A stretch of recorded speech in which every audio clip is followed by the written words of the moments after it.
I'll say. So here's kind of a C story going back to kind of empowering your people and trusting your people. So this is during Deepwater Horizon. During Deepwater Horizon. So I'm a Lieutenant JG. I was interested in the public affairs community. So I volunteered to deploy down to Deepwater Horizon as a Lieutenant JG, collateral duty public affairs officer. So my thought process was, I know the fundamentals. This is going to be a much higher stress environment. So in order for me to get game, in order for me to, test myself, get out of my comfort zone, why not deploy and be a part of the solution, be a part of the team that's, responding to this oil spill. So I get down there and there's an airship. It's a new tool that they're using in the arsenal to, look for oil. And I remember talking to my boss. I said, there's a good chance that I could be interviewed by CNN tomorrow. Are you okay with that? And he said, I'm fine with it. Don't discredit yourself and don't discredit the Coast Guard. You'll be fine. So there's that trust, right? He's like, okay, I'm going to empower you and I trust you.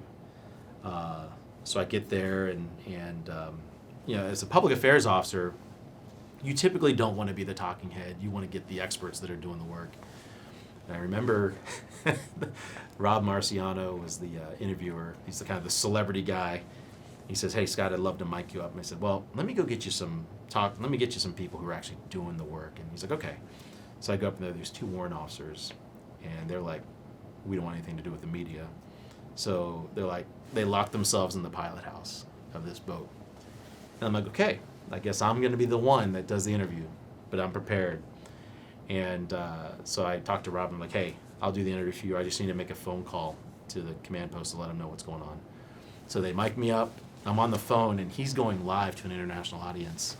And he says, we are live in the Gulf of Mexico, and Lieutenant J.G. McBride is running this entire operation. And I'm on the phone. I got my clipboard. I look like I'm pointing. But I'm just having a conversation with my boss. But we have this 5-minute conversation that was live. And I was talking about, booming and the oil and the airship and, kind of the capabilities and limitations. And then the interview was done. And I think maybe because I was naive, I didn't understand the gravity of the moment. At this point, a lot of Coasties were getting fired when they were on camera by the Homeland Security Secretary. A couple of months later, I get back, and the PIO at the time was like, hey, is that Lieutenant J.J. McBride? I want to talk to him. He said, you didn't get fired, and DHS Secretary is watching your interview. He's like, I want to put you in for Coast Guard Public Affairs Graduate School. And I tell, young students, I tell, young officers enlisted, I said, be ready, right? Because you never know when your moment's going to get called, and you never know when somebody's going to see something in you. And, I can't remember who said, but fortune favors the prepared mind. I had honed my trade at the local level, doing the, base hits with the local media. The only difference at Deepwater Horizon is now I had 25 media outlets doing the interview versus 3.